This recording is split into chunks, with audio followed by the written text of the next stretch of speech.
Hello everybody, today we'll talk about how to fix or how to solve Spotify Virgin. To know how to fix or how to solve Spotify Virgin, you should just go settings.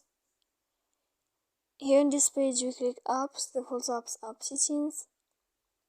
Then in this page you will enter to Spotify. When you find this list of app and for you click on first stop and you click OK. Here we go to click on storage.